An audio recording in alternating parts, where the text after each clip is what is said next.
before I go to my testimony, I will give my testimony. Romans 1:16, for I am not ashamed of the gospel of Christ, for it is the power of God unto salvation to everyone that believeth, to the Jew first and also to the Greek. That is my favorite verse sa aking kinabuhi. Now, I'm pretty sorry to balabag. Actually, this is my first time doing. Sa una pa, na wala akong pastor, yung people pa, nakasimba ng gawin.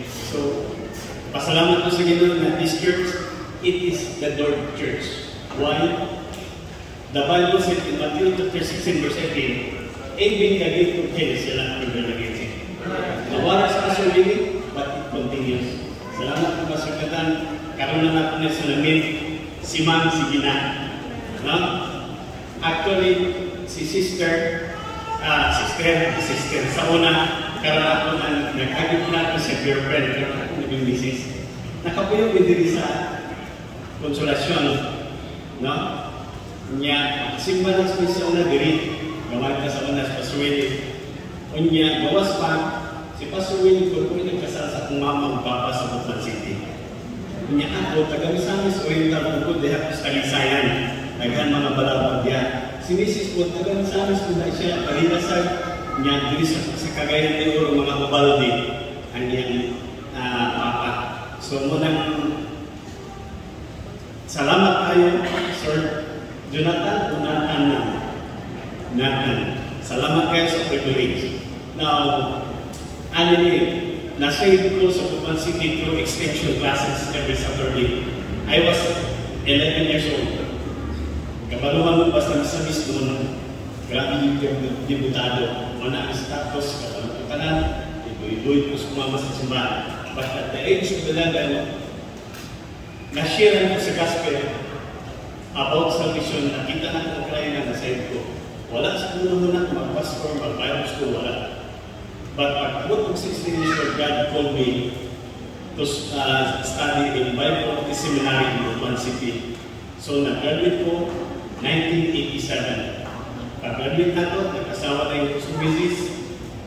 Si Mrs. nagtrabaho sa government, kaya sa Buklan ito, nag-asawa ng pastor, nag-tayo na yun sa Trento, Agusan del Sur. I've been pastor for 8 years in Trento, Agusan del Sur. Until now, the church, nagpadayon, the pastor now is my brother.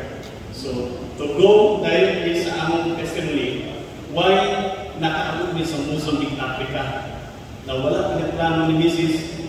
kaya na ministry, but God naghatag ng opportunity na si Mrs. una makaabot sa Mozambique, Africa. Nagtrabaho siya sa accountant dito sa Mozambique. Siyaga, prepare lang ka kung siya paano sino, nadala mo siya dito. So, for 3 years na nagtrabaho sa Mozambique, iya kong gikuha kung yan dinala sa Mozambique. So, at that time, ang among tuyo is trabaho. Trabaho lang doon sa mga. Tabang na lang sa ministry, the pastor now sa Trento is my brother. Inko, manabang ka sa Africa, mutabang na lang ka sa mga ministry. So, ngayon ang plano. But pag-abot sa Mozambique, Africa, ingon ko kami sa God, ayaw doon pagsulti ng pastor. Why? Trabaho mo na ito eh. Pag-abot na mo sa Africa, dili na Bible or wala yung ginawala akong pagka-Christian, pero wala yung trabaho man, dalag-dalag ang kita. But being a Christian, nagsugudan yung suwinin. Suwinin.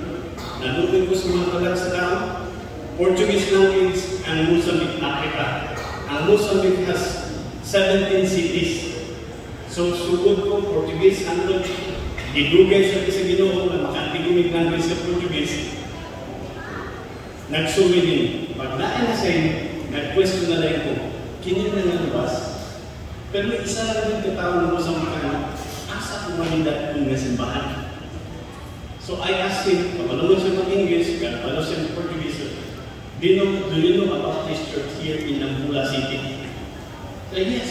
So, naghan tayo Baptist churches sa Mozambique, Africa.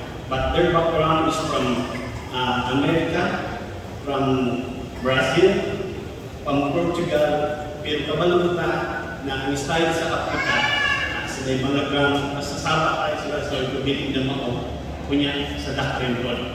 Until nag-pray ko nga, Lord, tagain ni foreign missionary diri sa Mozambique, Africa, sa Nampula City.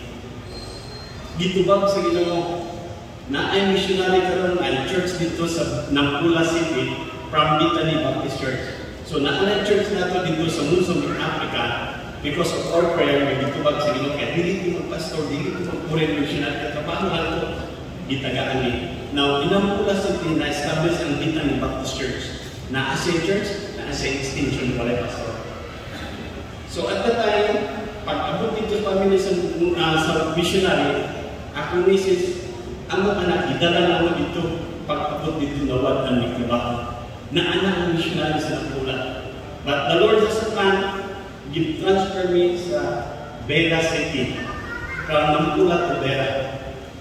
Nagsugod, yapon ang Bible study, trabaho si Mrs. sa school, ako po nagtrabaho as maintenance, siya sa accountant. Nagsabot kay Dagyan, estudyante, nagtaw. So meaning, Bible study, nag-pray na kung missionary ng ato. But the Lord checked ko nag-surrender naman. So kami ni Mrs. ibalik sa Ginoo sa ministry sa Vera City. 2018, November 25, 2018, nag-start ang ministry sa Vera City.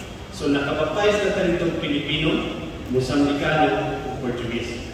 Now, kabalo ba mo last Friday Tagalog evening, wala din katulog pag-abot na mo sa Cagayan de Oro last Friday evening, Pastor. Do you know what happened? Grabe na namulat sa akong visa kaya. Ako yung nagpuyog na sa Manila para na ulat sa akong approval sa visa. Kung balik nagiging kailangan ng ministry. Ang problema, nalangan. Last Friday, pag-abot na mo din, dito sa nakita na ako sa tungkol, email, di ko lubaan ko. Mauna man siguro din. Pagkanta na mo approval sa among visa last Friday. Huwag may katulog ng tiro gabi. Anak tayo kung bago na itong kakamuna. Takpan na, gulat din kayo. Ang mga tao dito sa Mozambique nagsitin balita. So salamat. Ni ang ikaw hope mo pray mo sa amo. Now, actually, sabihin ako, mabalik kita ng hapon sa Putuan City, magtanong ng moving ticket yung muna madami. By God's grace, nakapag-anak tayo sa Manila, diri sa Cagayan wala ng pastor. So salamat po ang economist na asa man ang musim pa kami natin. Musim nga, dito lang na sa konsulasyon na pito. Sige, so makunik karon. So I hope and pray nga ang inyong ma-share sa amo, may nakatuod, wala nakatuod dito sa Musong Africa, your prayer. No March, balik na rin yung pag-abot niyang ugma, kung makabuking may anytime yung pandemic. So, ako ipakita sa inyo ang ministry dito sa Mozambique, Africa. Please pray for us, support us. Ma'am, salamat kayo ma'am, Pastor, and sa tayo. And I hope and pray that you will continue praying sa Mozambique. Thank you.